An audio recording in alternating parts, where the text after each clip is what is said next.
le respect, l'amitié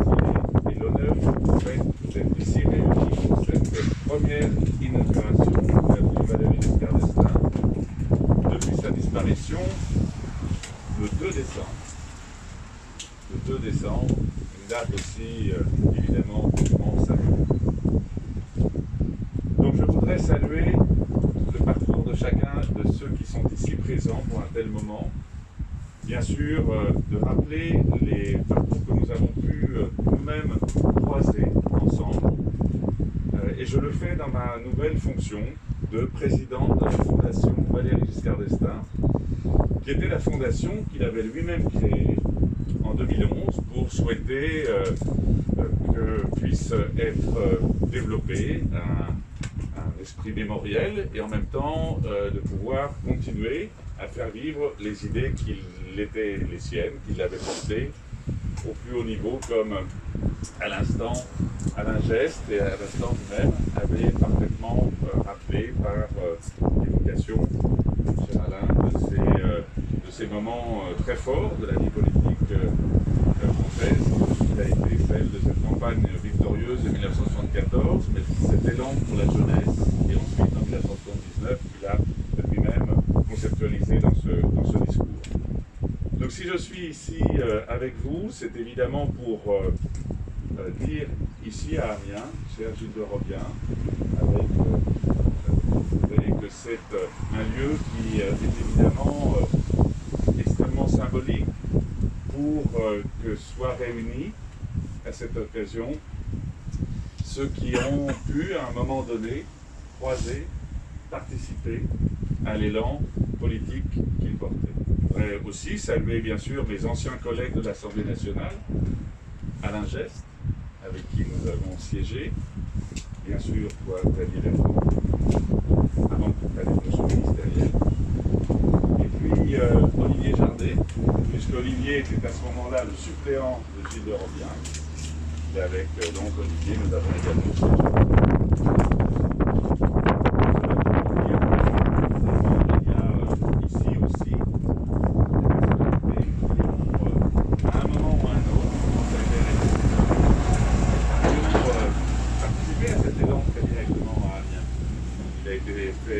L'évocation de ce meeting de 1973. Les Giscardiens dans la salle. Voilà, et j'allais y venir, il a aussi créé des perspectives qui sont ensuite devenues des réalités.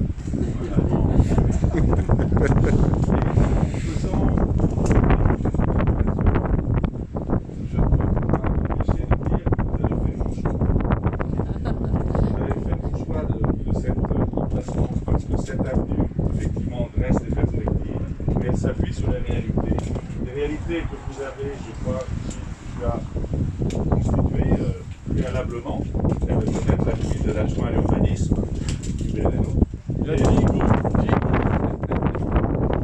et ensuite avec les conseillers départementaux de ce secteur d'Amiens, vous avez ici, vous avez évidemment, et cher Alain, vous avez ici les perspectives d'un futur nouveau quartier d'Amiens, dans lequel cette avenue Valéry Giscard d'Estaing trouvera ainsi toute sa place. Et elle la trouvera logiquement, puisque effectivement,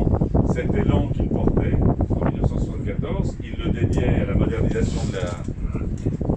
de notre pays, à la modernisation de la société française, à sa jeunesse, mais aussi à l'idée qu'il y avait devant nous des possibilités de développement et de rayonnement supplémentaires pour notre pays.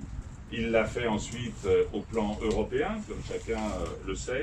pour consacrer son énergie à essayer d'unir, de mieux faire fonctionner l'Europe. Et je crois qu'aujourd'hui, ce que nous vivons, et je le dis bien sûr en pensant au que tu as joué, Xavier, que tu as exercé une responsabilité ministérielle importante, le ministre de la Santé en particulier, c'est que nous connaissons aujourd'hui des difficultés pour que l'Europe soit plus active, plus efficace pour répondre à cet enjeu majeur de cette épidémie. Et en fait, la réflexion qu'avait portée mon père sur ce sujet, c'est qu'il voulait plus d'Europe, mais il voulait mieux d'Europe. Et souvenez-vous du calendrier, quand il lui est donné la responsabilité de présider à la Convention pour les institutions européennes, c'est parce que les institutions européennes, précisément, étaient arrivées à une impasse liée à un élargissement qui s'était fait contre, de son point de vue, contre le bon calendrier, puisqu'il n'y avait pas eu les réformes des institutions, alors qu'il y avait eu l'élargissement. Et à ce moment-là, ce sont d'ailleurs des circonstances politiques intérieures particulières, celle de la cohabitation avec le président Jacques Chirac et le Premier ministre Lionel Jospin, qui, constatant l'échec de la conférence intergouvernementale pour réformer les institutions européennes, pour justement essayer de retrouver l'équilibre nécessaire entre l'arrivée des nouveaux pays qui avaient rejoint et dont, bien sûr, des anciens pays de l'Est, on pense évidemment au rôle important de la Pologne parmi ceux-là, mais il fallait évidemment trouver une nouvelle façon de faire fonctionner l'Europe qui tienne compte de cet élargissement. Et c'est dans ces considérations qu'on a essayé de trouver le meilleur équilibre possible pour faire à nouveau fonctionner l'Europe.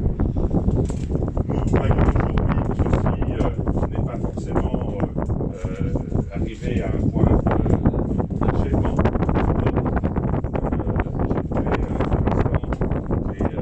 Qui ont lieu sur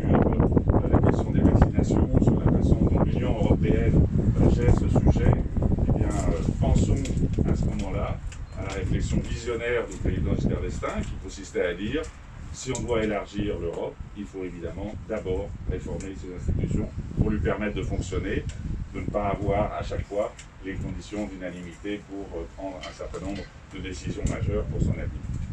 Donc tout cela pour vous dire que, évidemment, c'est un moment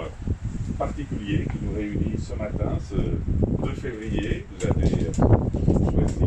évidemment une date hautement symbolique pour l'inauguration de cette date de Valéry Giscard d'Estaing, la présence du président importance politique et symbolique de ce moment. Et je suis particulièrement heureux, comme président de la Fondation Valéry Giscard d'Estaing.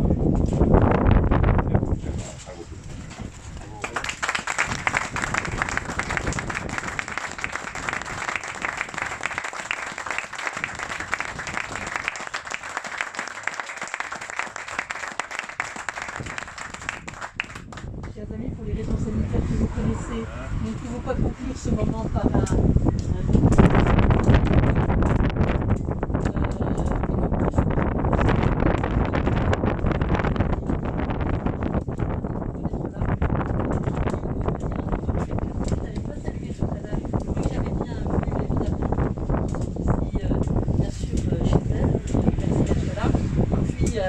à tous et à chacun d'entre vous, merci de votre présence qui montre bien l'importance